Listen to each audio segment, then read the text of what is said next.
Good morning. 안녕하세요. So, welcome to our online community and our local community. And also, we are joined today by the members of the New Jersey Won Buddhist Temple. So, welcome. We have a full house today. It's beautiful. So, today is a holy day for many people across the world. This is Easter, and it signifies rebirth or resurrection. So to begin our practice today, we are going to have a moment of reflection in honor of this, in honor of rebirth. So I invite you to take a moment to close your eyes. In Won Buddhism, we know that every breath, every thought, we are reborn again and again.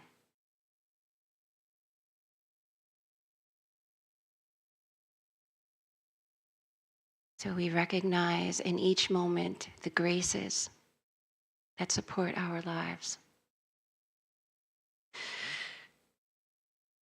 So the grace of heaven and earth, we are grateful for the air that we breathe, the earth we walk on,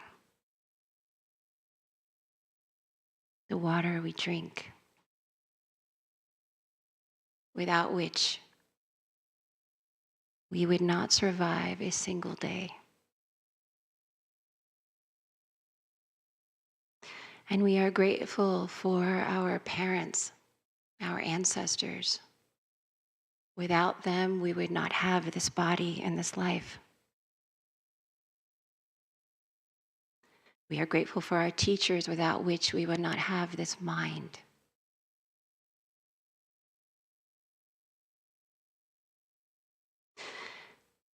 And we are grateful for fellow beings. We are dependent on fellow beings for our relationships, our interactions, our food, and so on.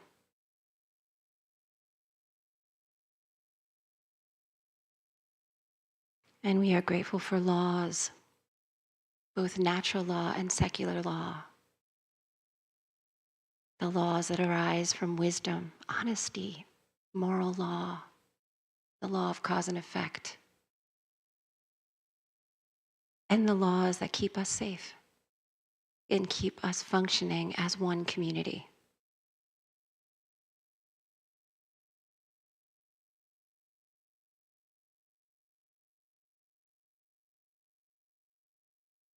Take a moment to breathe in.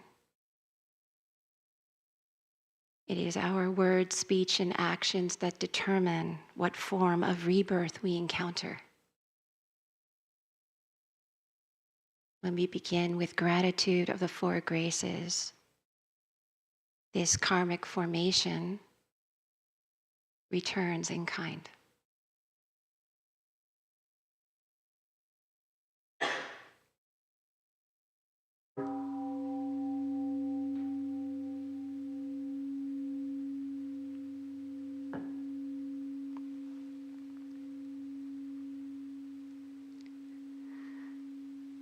Take a moment to settle in your body as we move into our sitting meditation practice with our heart and mind open to this space of gratitude. And Nancy will guide us further in the method of seated meditation. The method of seating meditation is simple and easy. Sit comfortably on the floor or in a chair. Breathe in. Grab all your tension and breathe it out. Open up your chest and heart. Stretch up tall and align your spine with your neck to your tailbone. Relax your shoulders and arms, then allow your hands to rest on your knees.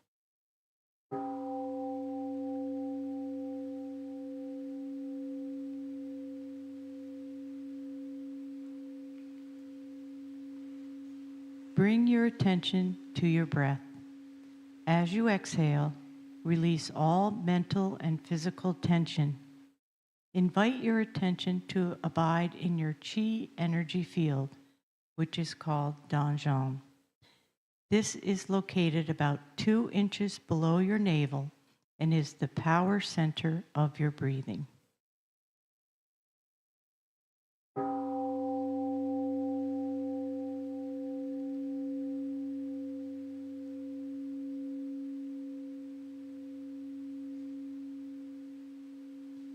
Open your eyes and gaze downward over the end of your nose and to the floor. Keep your mouth closed and allow the tip of your tongue to rest gently against the roof of your mouth. When your mind is concentrated and clear, pure and clear saliva may gather in your mouth. You may swallow it. Relax your facial muscles and notice your gentle smile.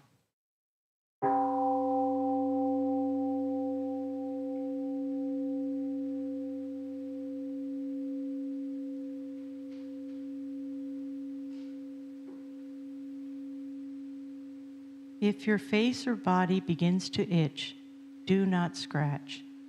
This is just a sign of the energy circulating in your body. Simply note the itching and let it pass. If your legs ache unbearably, you may change position very slowly and quietly so that you maintain a calm stillness and do not interrupt others.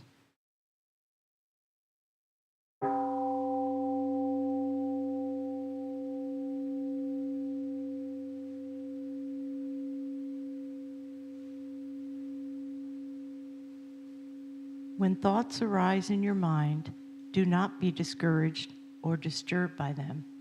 Simply focus on your breathing without reacting to or playing with those thoughts.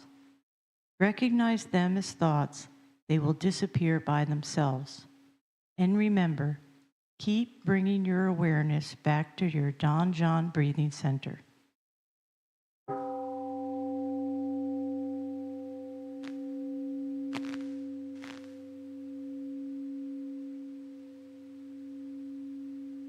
If you continue practicing meditation for a long period of time, you will rest in the realm of samadhi, deep meditation, in which the mind is calm, concentrated, perfectly focused, and at peace, with no distinction between self and others, time and place.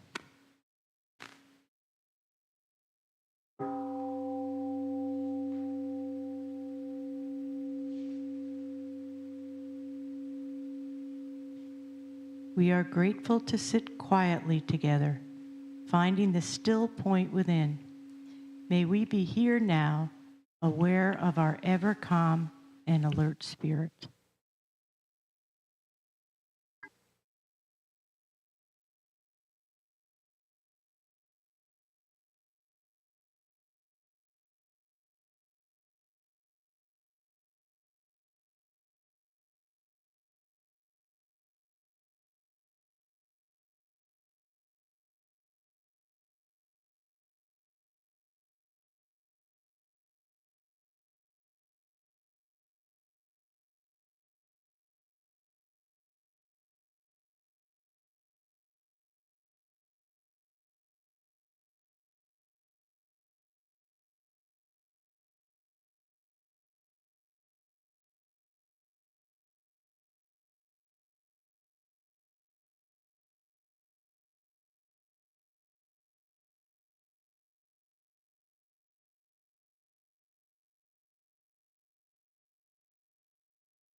So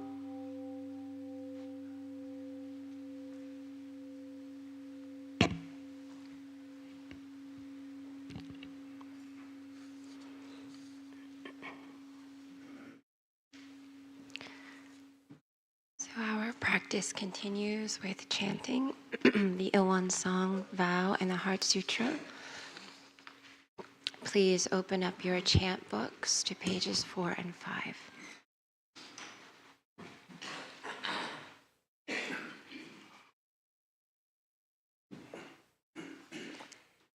One song vow. What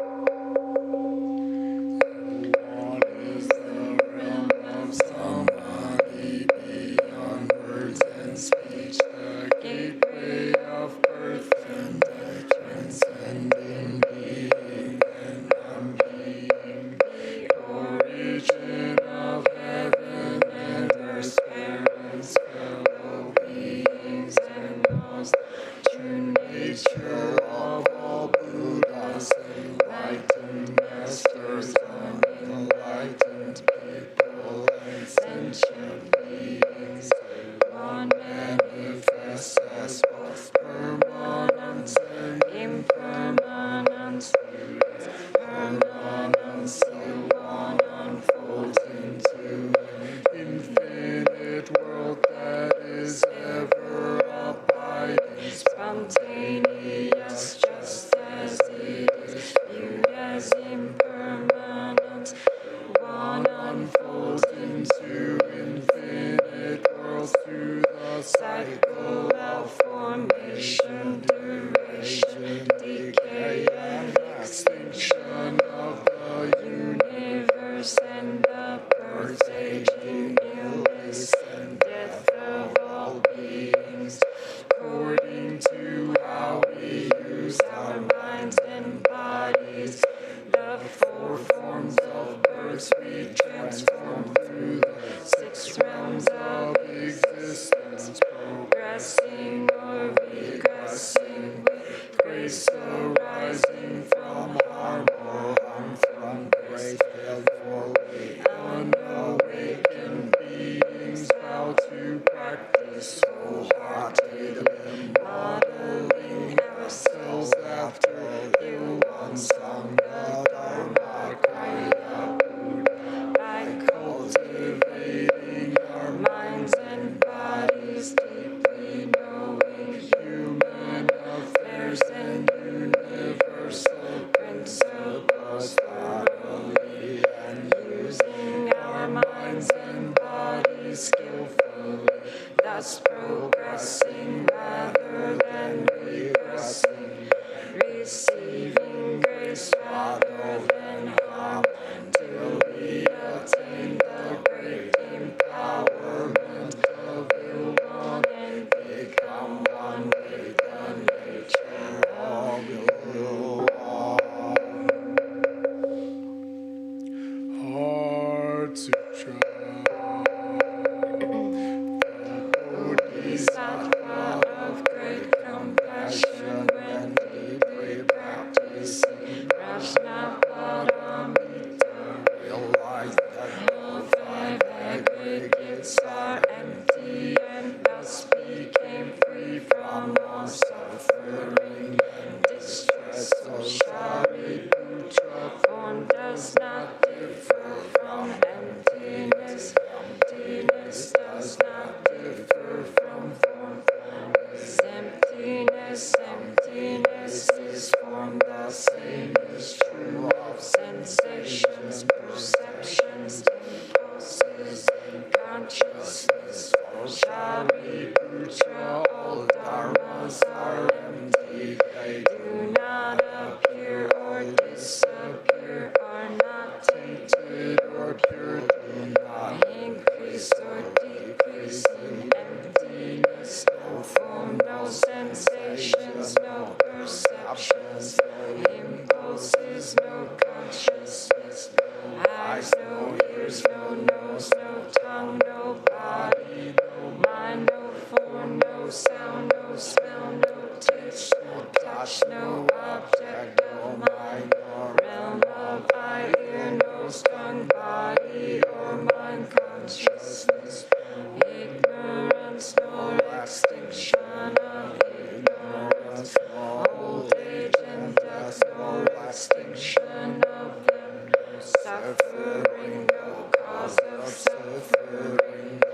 cessation of suffering, hath no wisdom, no attainment, with nothing to attain. The Bodhisattva relies on Prajnaparamita, therefore the mind has no hindrance. Without any hindrance, no fears exist. Free from delusion, one dwells in nirvana.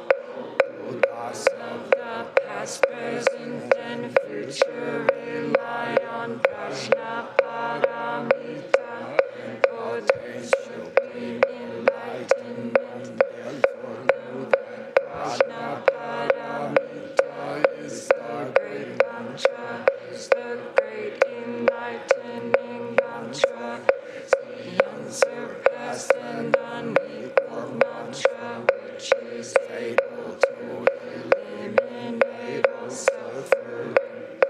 Is true, not false, so proclaim the Prajnaparamita mantra, which says, gone, gone, gone beyond, far beyond, now awake.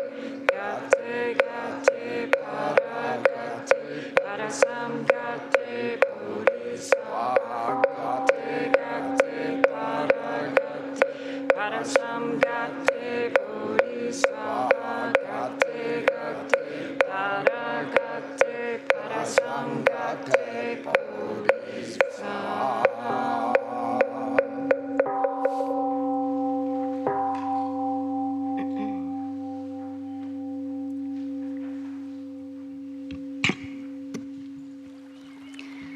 Let's take a moment to raise our arms up high, taking in a deep breath. Really stretch. You've been sitting for a while. And breathe out and release. Let's stretch one more time, a little bit higher. Stretch up.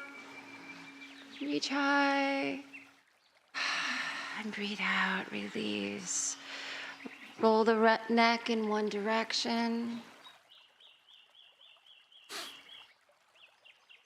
And the opposite way.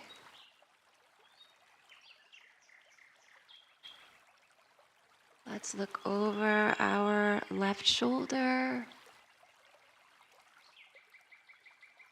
and our right shoulder. And rub your neck on one side.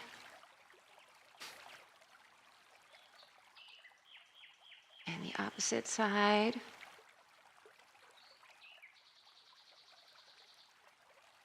And twist. Twist in one direction. Don't forget to breathe. Twist the opposite way. And we'll raise one arm up and reach to the side. Keeping your hips on the ground. Breathing in and breathing out. Lifting back up and reach the opposite way. And breathe out. You can feel free to stretch out your legs. Take a moment to rub your knees and flex and point your toes if you can. And you can make yourselves comfortable. We are honored to welcome Reverend Yu, our teacher, who will give us a talk today on 2 paths to freedom from adversity. So please bring your palms together to welcome him. Good morning, everyone. Can you hear me from the back? Yeah. Okay, good. Yeah. It's a great honor to practice with our New Jersey Temple practitioner. When I was a little, one day I asked to my grandmother that when is your happiest moment in your life? My grandmother had 6 children. During the daytime, she had to help my grandfather, his business. And she also at night, she need needed to take care of the 6 children. It's a very hard life. She right away told me that the day my grandfather bought a thermos to keep the warm water inside for a long time, when she received a thermos from my grandfather, that's the happiest moment. Because in the middle of the night, when the baby cries, my uncle cries, she needed to get up. In old days, the kitchen was outside of the residence. So especially during the winter time, she needed to bundle up again and go outside, and she started the fire with wood. And she had waited in the cold kitchen for the water to boil. She bring the boiling water inside the room and mix that with the powdered milk formula, and then fed the baby. That's her life, her routine, every night. But when she had a thermos, she mixed the powdered milk formula inside the thermos and keep that well in advanced time in the room. So right away when the baby cries, she could have fed my uncle. One little thing really changed her life. Think about how many things we have right now. This microphone, iPhone, and so on. Without these, for example, internet or automobile, airplane, it's not just our life would become very inconvenient. This civilization may not work properly. We live in that type of a period. Despite all these material abundance, in order to enjoy these material civilization, but we have to pay a very steep price. What is that? It's not just we spend too much time to watch unnecessary YouTube video clip or waste time surfing for some information which is not critical in our life. I was in Korea last December to publish some books I had been translating. And I heard one of my friends died. He overworked himself to death. He's a very smart person. Why? He had a cancerous tumor. He needed to rest, but he couldn't because his career is far more important than his health, than his family. Eventually, because of the heart attack, he died. Or I heard from my cousin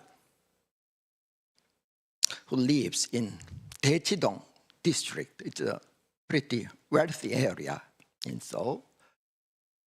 She asked to me, do you know how many mental health clinics in this town?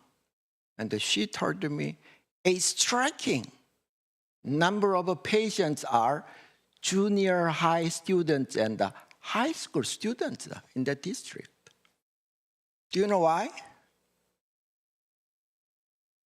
Yeah, because the academic burden. Without going to very good university, then they could not make it. The chance would become very, very low.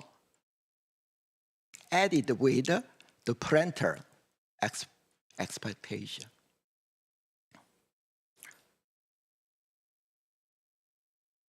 There is one Korean TV program. 나는 자연인이다. I am a natural person. Yeah. It's the story of the person who lives alone in the mountain, apart from the competitive society. The truth is, they are not natural person. They may not like the nature or living in nature. The burden, the pressure to live in this competitive society, especially in Korea or Japan, is too hard to bear. So they retreated themselves, live in the mountain and lead a solitary life. But just like those people, we cannot live this society. We cannot live our work or our families. So in this society, what are we supposed to do? For example, the material civilization is not itself is not the problem. The problem is our mindset, our value system. Our life goal is very seriously affected by those material values. So when you read the Won Buddhism scripture, the first chapter, founding motive of Won Buddhism, you can encounter the word 항복. 항복 means surrender. We surrender ourselves to the forces of the material civilization. I think 항복, originally it's a military term.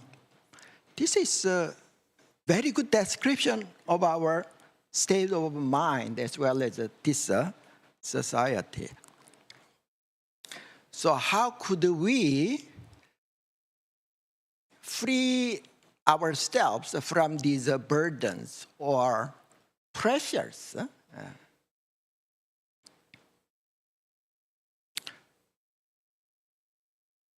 The solution, first of all, we need to wake up. We needed to wake up.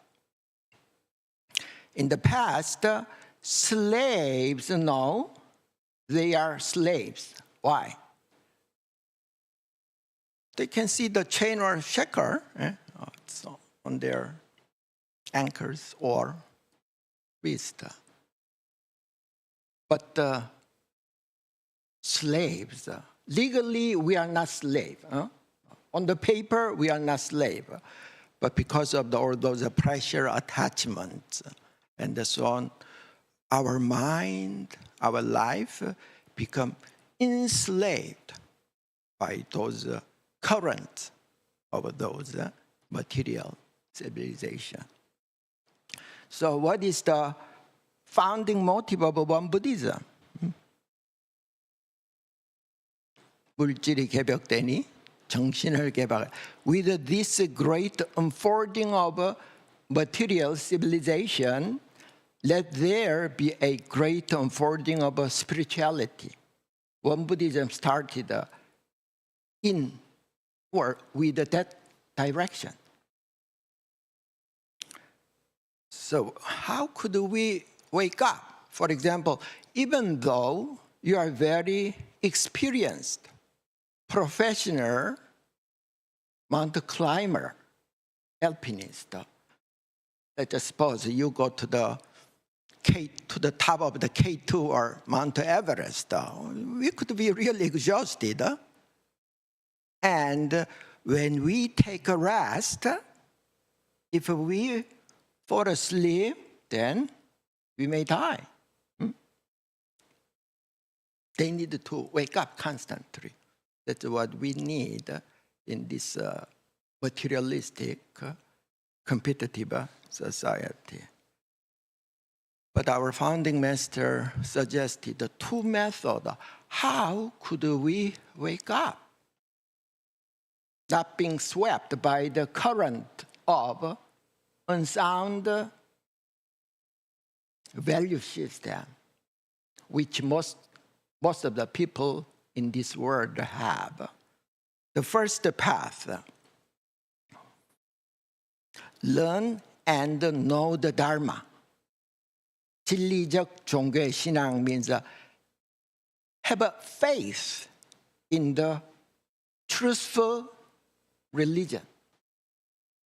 Jesus said, you shall know the truth, and the truth will set you free. We have to know the truth. We have to learn the truth first. This is the first step, the most important step. It's so strange. Most of the food that I like, all kind of sweet chocolate, ramen, whatever, cookies, it's very, very unhealthy food. But we know it's not good for our body, so I rarely eat all kind of dessert. These are things we know. So we live in a very enlightened society. But there are so many things we do not know. This choice or action lead to freedom, or it's just temporarily gratify our senses, our mind. We are not quite sure in many areas. So Marie Curie is the first woman who received the Nobel Prize. Do you know what caused her death? She's a smart person. She received the Nobel Prize twice. She died because of the prolonged exposure of radiation. Without protection, she worked with a radioactive element like radium for a long time. And in order to treat wounded soldier, I think it's during World War First time, she herself developed mobile X-ray machine. And she personally operated that for a long time without the protection. So because of the long exposure of radiation, they said her bone marrow was completely destroyed. If she does not know, for example, inflation or cryptocurrency, it's understandable. But it's the science area. But in that area, she wasn't aware of that. Just like her, even though we may be very highly educated, there are a lot of areas we do not know. Some choice, some action could lead to what consequence?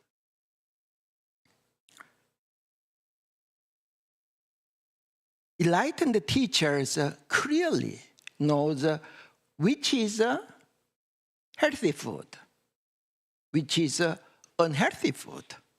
We need to learn and study the scripture. Practicing meditation is important. Offering prayer is very important.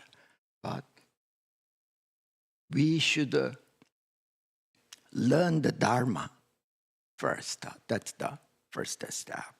Yeah.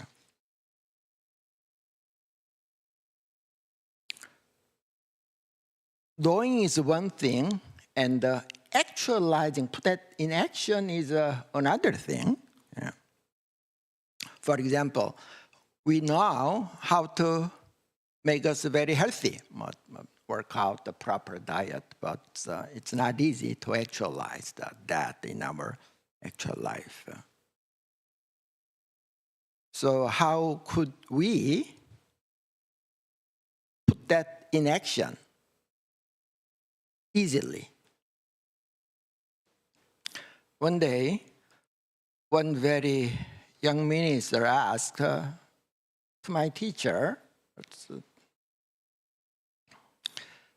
getting up very early and practicing morning meditation is particularly hard to that young minister. So he asked to my teacher, Reverend, how can I get up very well in order to practice meditation very well? He meant what could be the skillful means to fight against the temptation to sleep more. Do you know what my teacher told him? Just get up. Don't think about that. Set the alarm 5 or 6 o'clock, and when you hear the alarm, just get up. How can I get up easily, skillfully? You already lost half of the battle. You already compromised your mind in that spiritual warfare.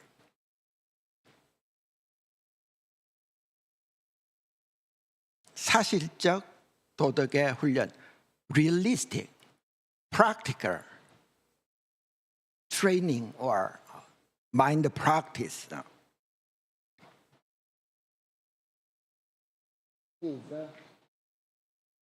훈련, mind practice is the translation of the Chinese or Korean word 훈련, 련. 훈, I forgot to print out the 훈. This is a 련, yeah. Chinese character, 훈 literally means teaching yourself, not relying on others. Buddha or Sotaesan already provide us a good map. It's up to us to actually hike to the top of the mountain or nirvana. Teaching yourself. Another meaning of hun is achieving mastery through continuous and hard work. The Chinese character, very mysterious. It's great. Yeah, that's what hun means. Lian, this is a lian. Lian means temper, refine, or forge. Forge our mind so that it could be pure, resilient, and strong.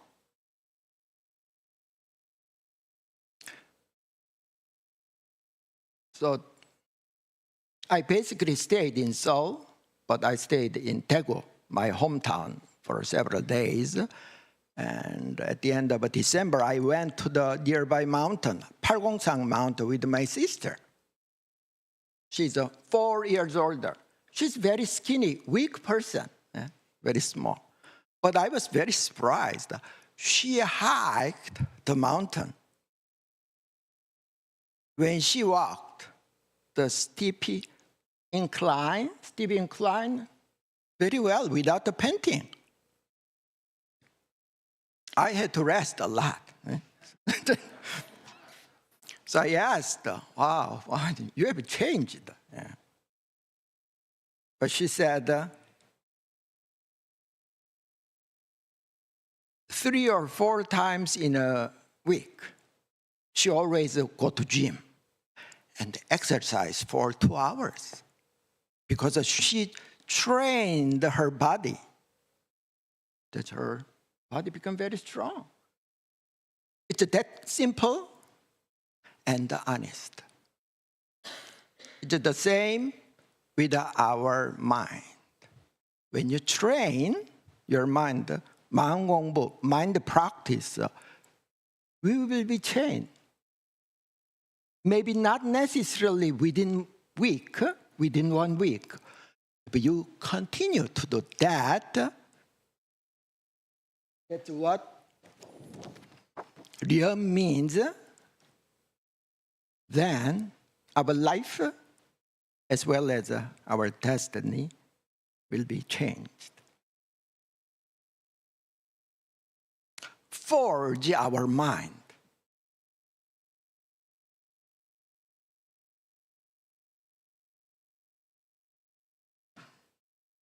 Earthenware.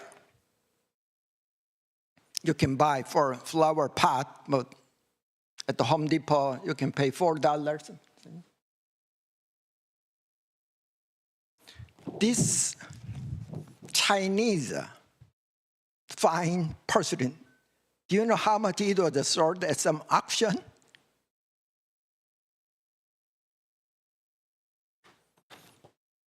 $4 per one piece. $40 million it was sold. Yeah. Made in the Song Dynasty in China. What is the difference between this earthenware and this fine porcelain?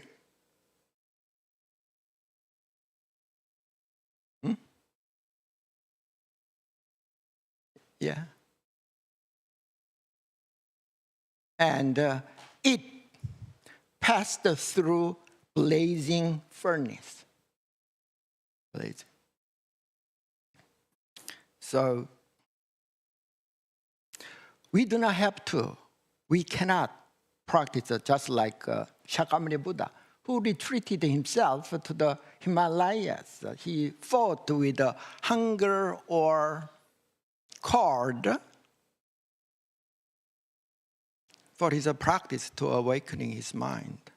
But there are too many difficult situations or difficult persons in our life. So enduring that, just like this porcelain passed through furnace. And that in order to remove the impurities, in order to get the fine matter, what do? They strike the matter again and again. That's what we need. In order to become just like, in order to make our mind just like in this porcelain. From here to there.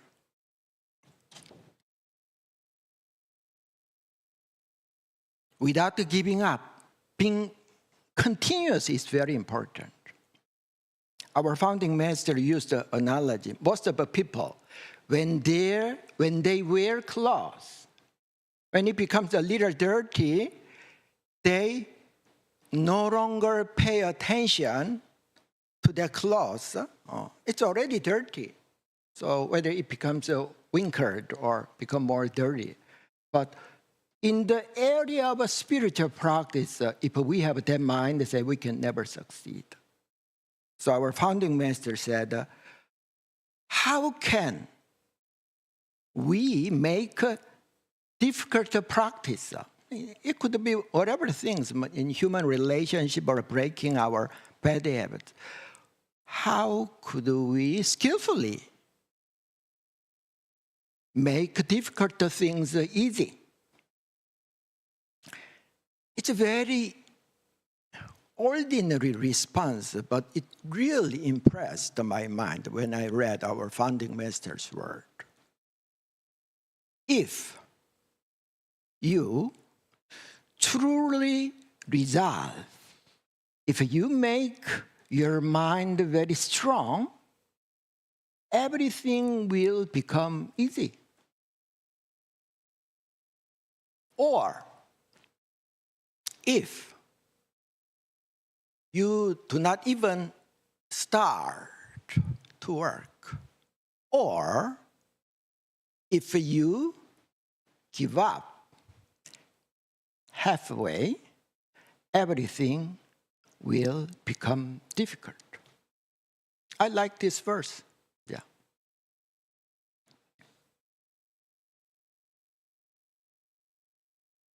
So I sincerely hope all of the people here, including myself, make our mind as well as our life from this earthenware to this priceless pursuit.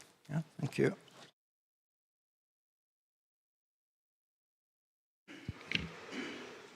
Thank you, Reverend Yu, for your wise words. He's such a wonderful storyteller. And then we have the rain in the backdrop. It's so lovely. So let us be reminded of the essential dharmas of daily practice and open up our booklets to page 6. And Helen will lead us in reading these essential dharmas. Essential dharmas of daily practice. 1. The mind is originally free from disturbance, But disturbances arise in response to sensory conditions. Let us restore the equanimity of our true nature by letting go of disturbances. 2. The mind is originally free from delusion, but delusions arise in response to sensory conditions. Let us restore the wisdom of our true nature by letting go of delusions. 3. The mind is originally free from wrongdoing, but wrongdoings arise in response to sensory conditions. Let us restore the precepts of our true nature by letting go of wrongdoings. 4. Let us replace disbelief, greed, laziness, and ignorance with belief, zeal, questioning, and dedication. 5. Let us turn resentment into gratitude. 6. Let us turn dependency into self-reliance. 7. Let us turn reluctance to learn into willingness to learn well. 8. Let us turn reluctance to teach into willingness to teach well. 9. Let us turn lack of public spirit into eagerness to serve the good of all. So I have a couple announcements to make today. And the first one is that we have Great Enlightenment Day coming up on the 26th. So please join us, April 26th, Great Enlightenment Day. We will have a potluck lunch afterwards. And so please join us, live music and such. The second announcement I have is that every month we have just started women's and men's circles, but this month we're going to have our Kyoharan meeting, so our members meeting on that date, so we need to reschedule that for the next month. So just want to let you know in advance. So we will dedicate the merit of our practice today to close. So I ask you to please bring your palms together in prayer. And we are sending our love and well wishes to Joe McCullough, who is the cousin-in-law to our practitioner, Dharma brother, John Del Conte. And also to Carolyn, who's going through surgery right now, who's also a practitioner of ours. So please send your well wishes and wishes for freedom from suffering to Joe and Carolyn. And let's pray for all the worlds around the world will end as soon as possible.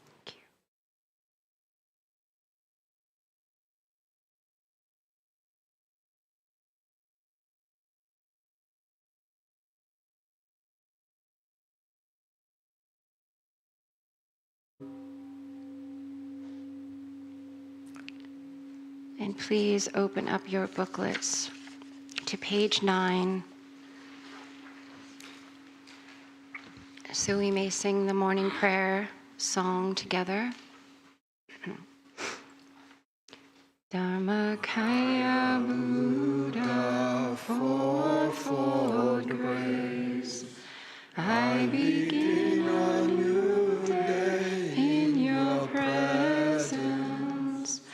Today full of health and with peace of mind, may I walk along the path of the Buddha. Dharma Kaya Buddha, fourfold grace, I begin a new day with your grace. Today gratefully and with gentle words, may I live in harmony with all those I meet. Dharma Kaya Buddha, fourfold grace, I begin a new day with compassion.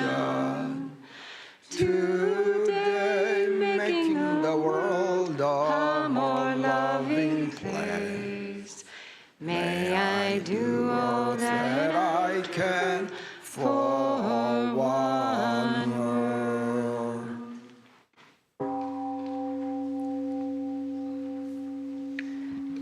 Thank you for joining us for Sunday service. Please drive safely home and enjoy your week.